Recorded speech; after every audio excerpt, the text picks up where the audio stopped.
Every team, every topic, everywhere. This is Believe. What's up, family? Gerald the Bossman here.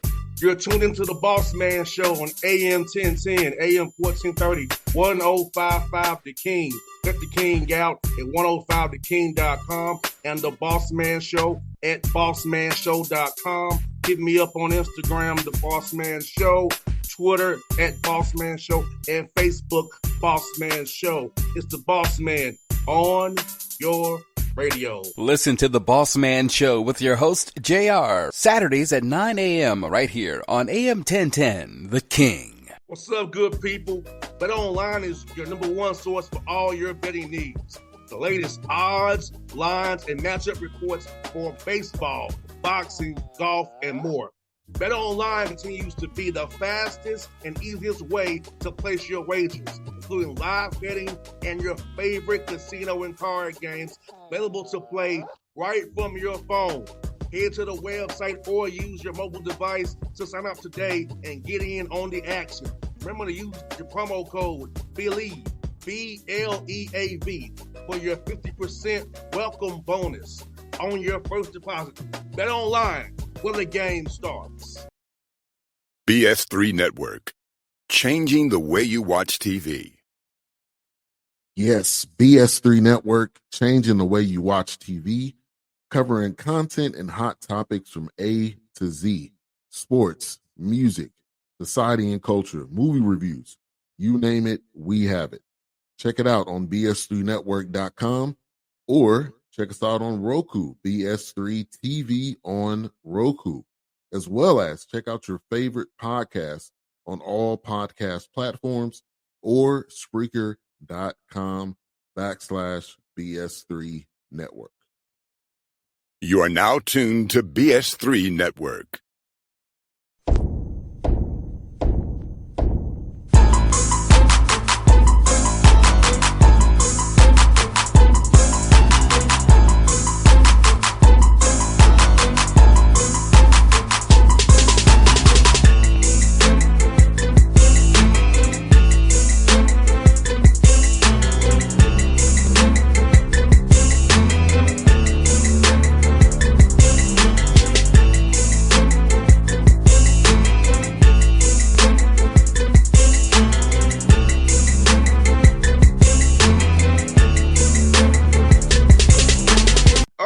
Back on the Bossman Show, going to the Mount St. Mary's to talk to Donny Lynn, coach of the Mount St. Mary's Mountaineers, up there at the Mount now, doing his thing as the head coach. Coach Lynn, good to talk to you, man. Good to see you again after I talked off air. I saw you when you played as a Radford, man. So good to see you again, man.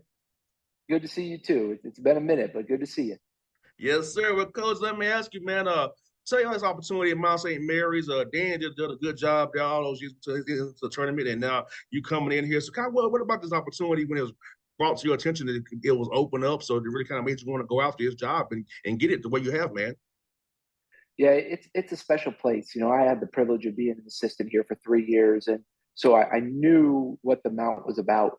I knew that the history and tradition that they had here. I knew just, you know, that the people really, really care, and that's what makes this job unique. You know, there's not a lot of quote unquote, you know, mid-majors or low-major jobs where the people in the community, the people in the area really care about the basketball program like this one.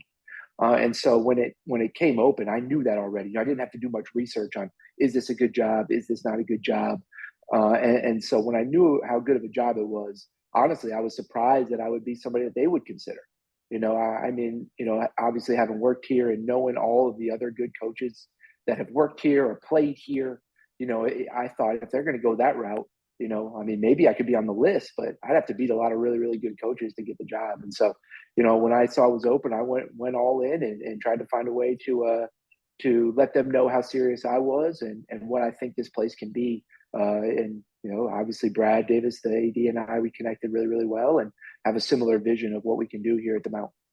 100%, Coach. And for you, getting the job in April when you did, you really had to get on the court with your guys. But how's it been getting to know the guys that are returning and trying to and also building this roster out as you get ready for summer here to get the workouts going and kind of prepare for next season coming up? Yeah, that the people are the most important thing, right? as I'm building this program, having a staff of guys that I trust, having players here that I are bought into me and wanting to play for me, and also are the type of guys that I want to be around every day. That's the most important thing for what we're trying to do. We'll figure the X's and O's out. If we need to change and modify and adjust, we will. But the most important thing is the players. And like you said, I only had 4 days with the players on the court, as part of getting ready before, the NCAA said we can't be with them. And then then they're gone for the summer. So did a lot of film and getting to know their games. But more importantly, just spent time with them all individually, started to get to know them as people, figure out what makes them tick, why they play, what's important to them. And it was quick to find out that the guys who are still here, are the type of people that make sense for me. They got great energy and enthusiasm about the game of basketball. They love what they do. They love working on their craft. They're fun to be around. They've got a zest and a joy for the mount and for being here. I asked every single one of them, hey, what is your favorite part about being here, and what's your least favorite? And the least favorite things were really insignificant, but they all love the support that they get from the community. They love the atmosphere that we have here around the games, and they love the ability to get better, that we have here. We've got great facilities. We've got great people around that can help you get better. And so they're aligned with me, and so I was able to find that out pretty quick. And then they'll all get back here in the next couple of weeks to really start to work and really get to know each other on the court. And like I said, we'll make the decisions on basketball stuff then. But as long as they're the right type of people, I figured it would work out. Now, Coach, for you this summer, is it more of team stuff because this is your first year, or do you do kind of work on their games? You kind of do a little bit of both, kind of a hybrid blend of both. Yeah, I think I had to do a little bit more of a hybrid than maybe I would do in a standard year. I think that the summer is a time for the players to really work on their game and really get better and invest in their own game and do what they can to improve. And I tell them, I say, hey, we all talk about having their bag, and I got this in my bag, I got that in my bag. The summer is the time to put the stuff in your bag, right? Like, you spend the time in the summer working on your game, seeing what all you can add to that bag. And then when we all get together in the fall, whatever made it in the bag, okay, let's use that in the game. Whatever you think you like but isn't there yet, then we gotta kind of put that on hold until it's time to work on your bag again. And so this year, because it is my first year and we've got so many new things and new concepts and new ideas, we'll do a little bit more team stuff, but it's still got to be a time to work on your game and improve. Because if the guys don't get better, it doesn't matter how great our X's and O's are. It doesn't matter how good our scheme is. If we don't got good guys that have really put the work in on their game, in November, we're not going to be good enough to beat anybody. So, we got to find a good balance there. And Coach, we got to be happy that the date's not. I remember back in our day, the old day, October the 15th. You got to be glad that the magic day is gone. You touch on the summertime. That magic day came. You got to crash it all in before. Yeah, no doubt. No doubt. Thankful for that. Thankful for some time in the summer with these guys. No doubt, Coach. And Coach, man, for you, as recruiting has changed, the portal, it's kind of going, I call speed dating now. So how was this recruiting process for you, trying to vet young men and see if they have the right mindset, as you spoke about, to be able to come to the mountain for the right reason? So how has that been, trying to vet young men in a speed dating fashion with how the portal is now? I mean, like anything else, you can't stuff a year's worth of conversation in 2 weeks, right? And so you've got to be we had to be willing to have those conversations and find out about people. We also had to be willing to bring someone here on a visit and realize that they're not a good fit and be okay with that. Like you said, back in the day, or even a couple of years ago, once somebody came on a visit, you were kind of no turning back, right? He was, if he said he wanted to come, he was in. And now with the way the speed dating, the speed of recruitment, I think that time you spend together on campus becomes almost another opportunity to get to know that person. You'd love to have all that done beforehand, but it just isn't the way anymore. And so one of the things we talked about as a staff was being willing to find out some stuff we didn't like on the visit and be okay with saying, hey man, we appreciate you coming up here, but it's not going to be a good fit. The same way they could say that to us, right? we were willing to say that to some guys. So using the visits as an opportunity to really get to know someone.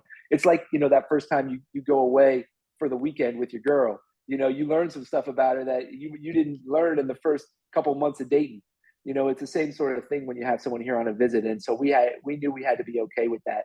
And so that happened a couple times with some of these visits, but, we really felt like, as great of a tool as Zoom is, as great as it is to get on a call with guys and see their family and all that, we really pushed to get people here so that they would figure out what the Mount is. The Mount is not a place for everybody. I'm not a coach for everybody. And we would be able to spend that time with them. And so, especially with the limited time we had, we tried to make it more about in-person time with the recruits and the guys we were trying to sign for this team. 100%. And tell me about this, Coach, the MAC, man. It's a tough league, man. Up and down up there, man. It's tough. So talk about that, man, and competition up there, and just being able to compete against great schools in conference play. And I know it's a tough every day, and you got to play the conference play, but just want to win against these schools. Got all this tradition, man, and the Mount itself is tradition as well.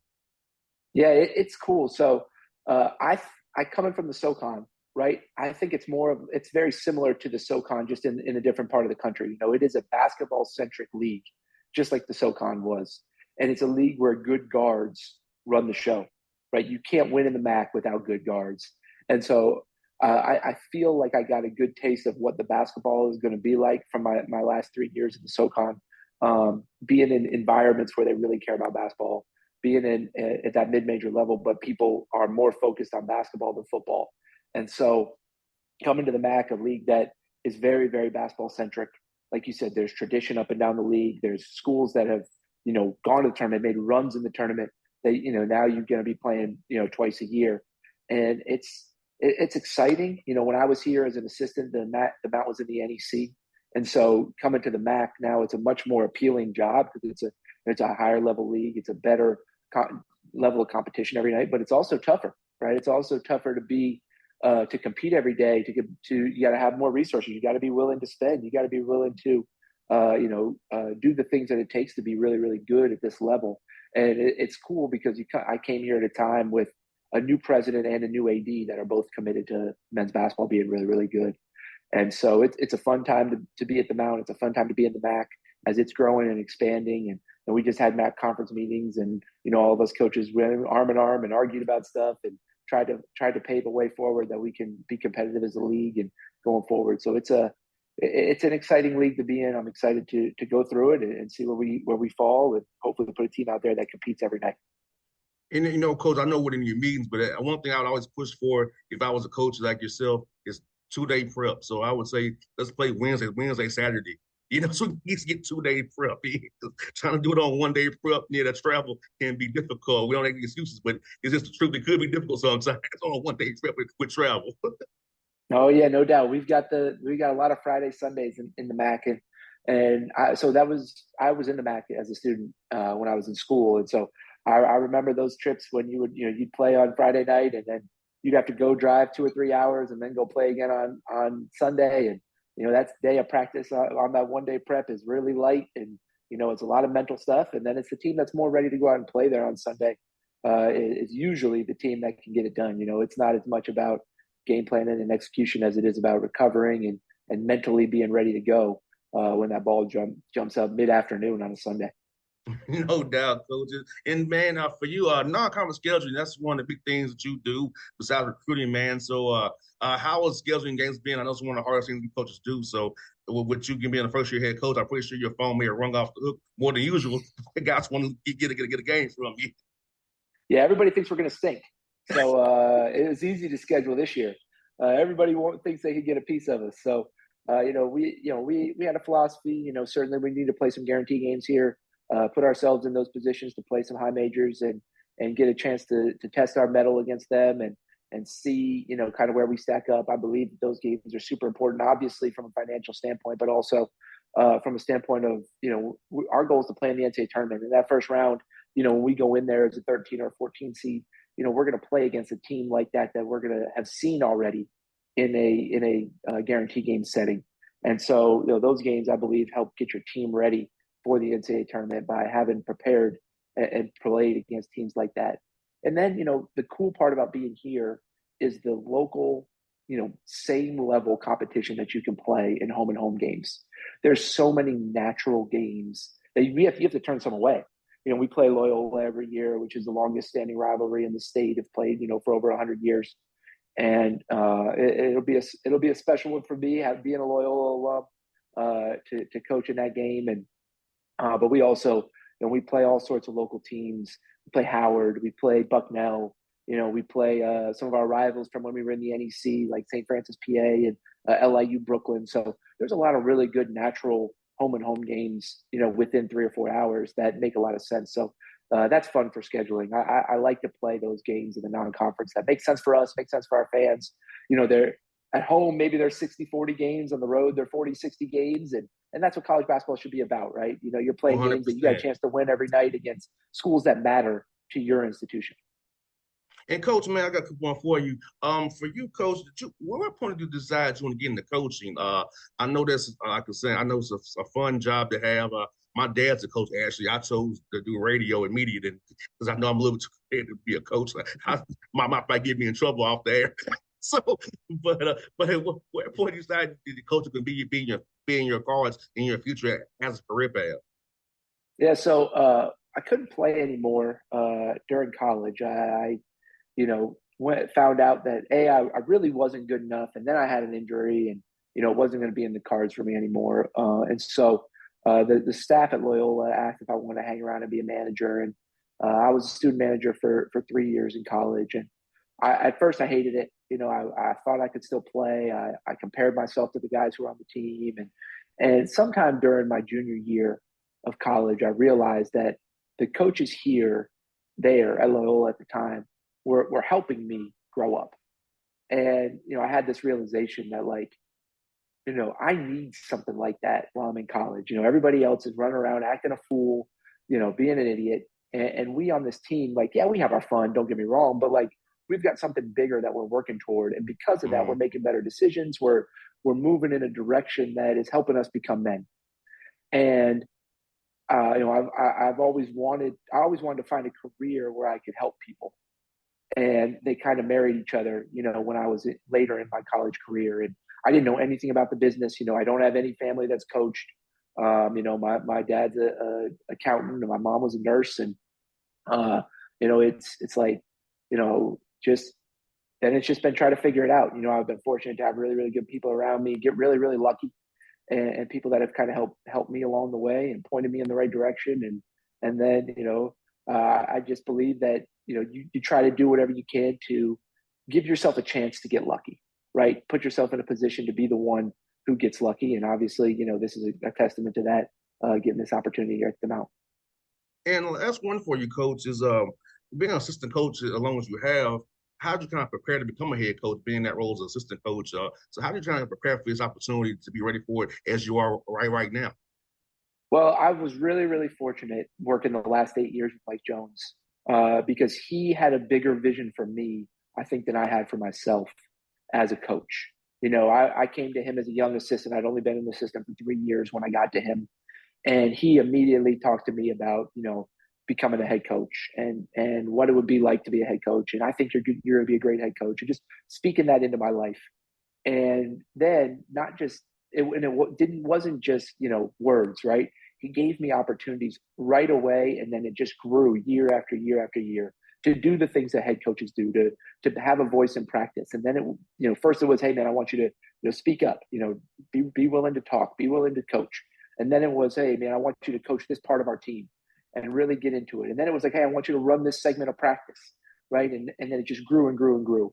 And then he asked me to, oh, hey, can you go speak to these donors? I got an event going on. I can't be in both places. Why don't you do that for me? And then it was, hey, take on scheduling, do that for us and manage the budget. And he just kept giving me more and more opportunities to think like the head coach, to have those things on my plate.